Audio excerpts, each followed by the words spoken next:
সঠিক উপায়ে গুগল অ্যাডসেন্সের জন্য আবেদন করুন। কিভাবে করবেন আজকের এই ভিডিওতে সেই বিষয়টি দেখানো হবে। অনেকেই এই বিষয়টি নিয়ে ভিডিও তৈরি করতে বলেছিলেন, তো আশা করি তাদের জন্য একটু হলেও উপকার হবে। তো আজকে যে ওয়েবসাইটটি নিয়ে আপনাদেরকে দেখানো হবে সেটি হলো তথ্যভান্ডার.com। এই ওয়েবসাইটটি নিয়ে আমি আবেদন করে আপনাদেরকে দেখাবো। আর আপনারা যদি অ্যাডসেন্স অ্যাপ্রুভালের জন্য আসলে কেমন কন্টেন্ট দরকার সেটির জন্য আপনারা askerit.com এই ওয়েবসাইটটি ফলো করতে পারেন। আর ভিডিওটি শুরু করার পূর্বে একটা কথা বলতে চাই, আপনি যদি এখনও পর্যন্ত ব্লগার A to Z চ্যানেলটিকে সাবস্ক্রাইব করে না থাকেন তাহলে সাবস্ক্রাইব বাটন থেকে সাবস্ক্রাইব করে নেবেন। তো চলুন এখন এই ওয়েবসাইটটি আমরা আবেদন করব গুগল অ্যাডসেন্সের জন্য। তো সর্বপ্রথম আপনি যে কাজটি করবেন, আপনার ব্রাউজারে আপনি আপনার জিমেইলটাকে লগ ইন করে নেবেন। এরপর আপনি লিখবেন অ্যাডসেন্স লিখে আপনি গুগলে সার্চ করলে হবে। এরপর এখানে দেখুন এই যে লিঙ্কটা রয়েছে এখানে আমরা ক্লিক করব। ক্লিক করার পর এখান থেকে শুরু করুন এই বাটনে আমরা ক্লিক করব। এখান থেকে যে অ্যাডসেন্সের জিমেলটি রয়েছে সেটি এখান থেকে আপনি দিয়ে দিবেন। তো এখানে সর্বপ্রথম আপনার সামনে এমন ইন্টারফেস চলে আসবে। সর্বপ্রথম আপনি এখানে দেখুন ইওর সাইট, তো আপনার যে ওয়েবসাইটটি রয়েছে সেটির লিঙ্ক এখানে দিবেন।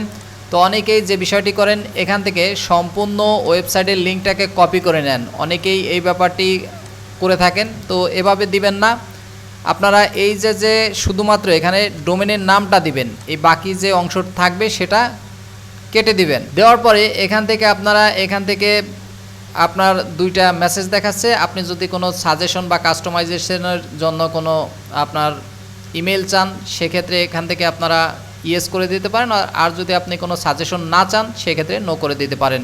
তো আমি এখান থেকে ইয়েস করে দিচ্ছি। এরপর এখানে দেখুন কান্ট্রি, অর্থাৎ আপনি কোন দেশ থেকে। এখন আমি যেহেতু আমার ভিডিও বাংলাদেশ থেকে এবং ইন্ডিয়া থেকে দেখেন, তো আপনার যদি ইন্ডিয়া হয় তো আপনি ইন্ডিয়া দিয়ে দিবেন, আর আমরা যেহেতু বাংলাদেশি তাই বাংলাদেশ এখান থেকে সিলেক্ট করে দিলাম। অর্থাৎ আপনার যেই কান্ট্রি থেকেই আপনি অ্যাপ্লাই করতে চাচ্ছেন সেই কান্ট্রিটা এখানে সিলেক্ট করে দিবেন।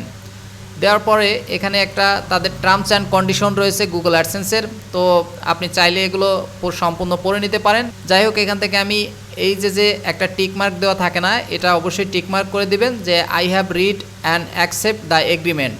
তাদের যে টার্মস অ্যান্ড কন্ডিশন রয়েছে এটা আমরা মেনে নিলাম। এরপর স্টার্ট ইউজিং অ্যাডসেন্স এখানে আমরা ক্লিক করব।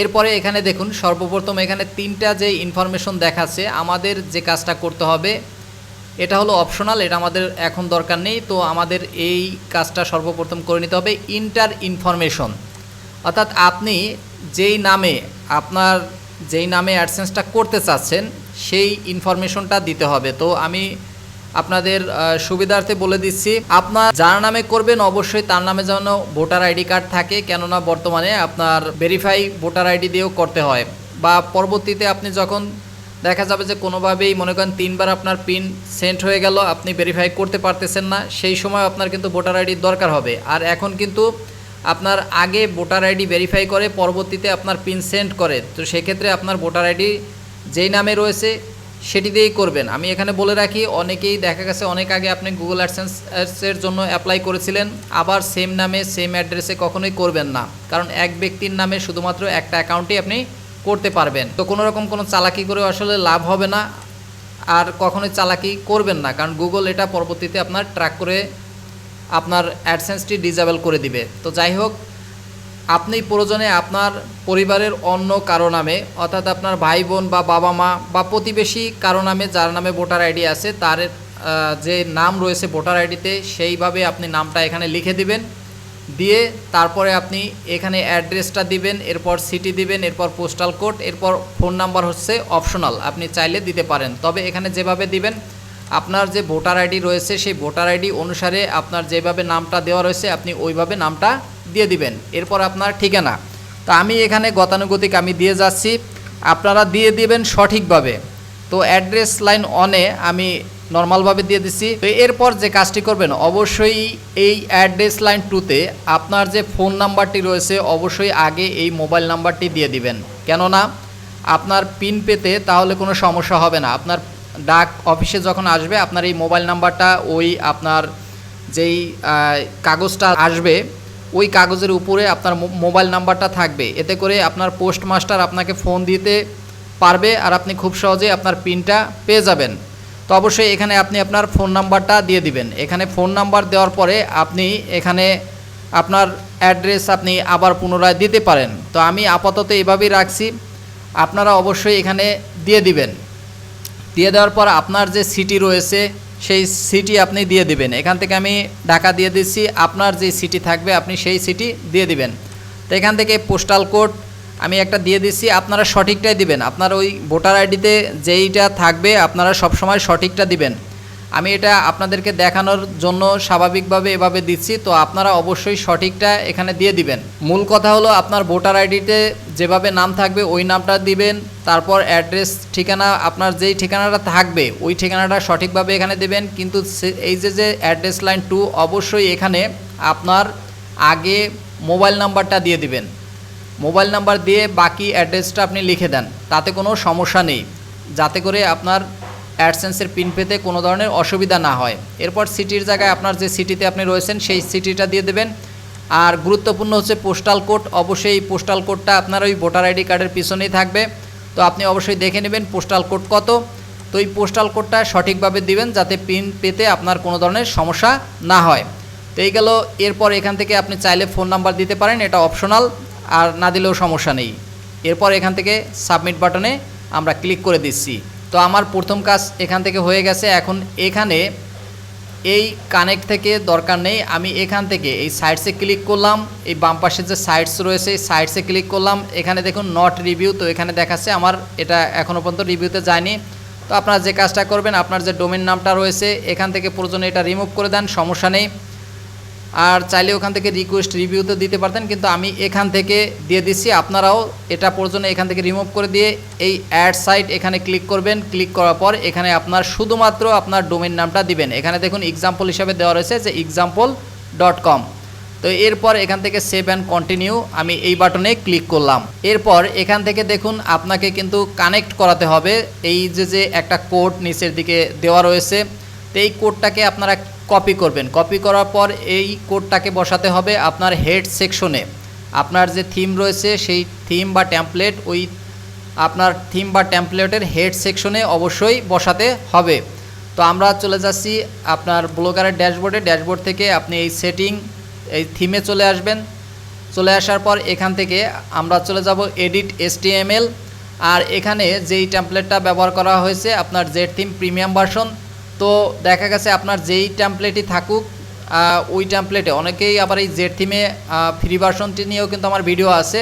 তো অনেকেই ওটা দেখে আবার অনেকে প্রশ্ন করে থাকেন যে জেড থিমের আপনার হেড সেকশন আপনারা খুঁজে পান না। তো এখানে এই যে দেখুন হেড সেকশন, আপনি যদি এখানেও না পান আপনি সরাসরি এখান থেকে সার্চ করবেন, Ctrl+F দিয়ে এখান থেকে সরাসরি সার্চ করে নেবেন।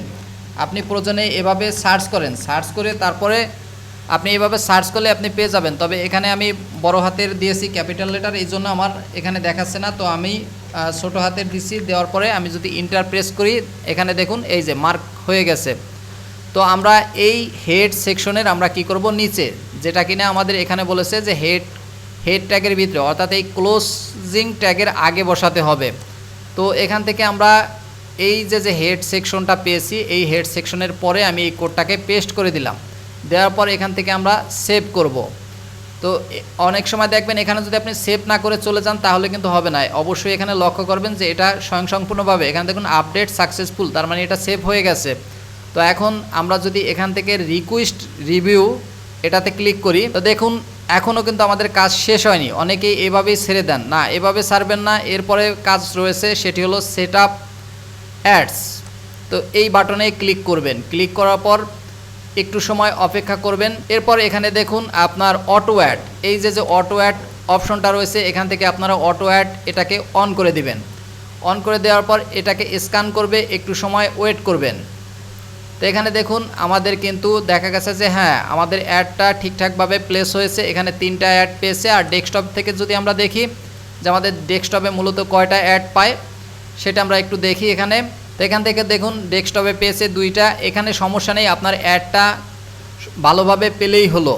যদি না পায় তাহলে এখান থেকে দেখাবে যে আপনার কোড পায়নি। তো কোড যদি না পায় আপনি আগেই এখান থেকে আপনি ওই অপশনটাকে সিলেক্ট করবেন না। তো এখান থেকে অবশ্যই আপনি যদি পায় এখানে অবশ্যই দেখতে পাবেন যে কয়টা অ্যাড পেয়েছে। তো আপনি যখন এটা সঠিকভাবে পাবে এরপর এখান থেকে অ্যাপ্লাই টু সাইট এই বাটনে ক্লিক করবেন। তো এখান থেকে ক্লিক করার পর এখান থেকে অ্যাপ্লাই নাও এটাই থাকবে ডিফল্টভাবে, আর এখান থেকে সেভ বাটনে ক্লিক করবেন। তো ক্লিক করার পর আপনার সামনে এমন ইন্টারফেস চলে আসবে, এখান থেকে এটাতে ক্লিক করবেন, আবারও ক্লিক করবেন, এরপর গেট স্টার্টে ক্লিক করে দিবেন। তো আপনার কাজ এখান থেকে শেষ, কেননা এখান থেকে অটো অ্যাড আপনার অন হয়ে গেছে। আর আমরা যদি এখানে যাই এখানেও ঠিক আছে, এখানে দেখুন এখন পর্যন্ত এমনটা রয়েছে। আমরা যদি এখন এটাকে আবার একটু রিফ্রেশ করি, দেখুন এখানে আমাদের সব কিছুই ঠিকঠাক দেখাচ্ছে। তো আমরা যদি সাইটসও আবার ক্লিক করে দেখি যে হ্যাঁ আমাদেরটা সাইটটা কি রিভিউতে গিয়েছে কি না, এখানে দেখুন এটা কিন্তু রিভিউতে চলে গিয়েছে। তো এভাবে আপনারা সঠিকভাবে আপনারা কিন্তু গুগল অ্যাডসেন্সের কাছে অ্যাপ্লাই করবেন। অ্যাপ্লাই করার পরে আপনারা অবশ্যই ওয়েট করবেন যতক্ষণ না আপনার মেসেজ আসে যে আপনার ওয়েবসাইটটা অ্যাপ্রুভ হয়েছে। তো কেমন মেসেজ আসবে সেটিও আমি আপনাদেরকে এখান থেকে দেখিয়ে দিচ্ছি এই জিমেল থেকে।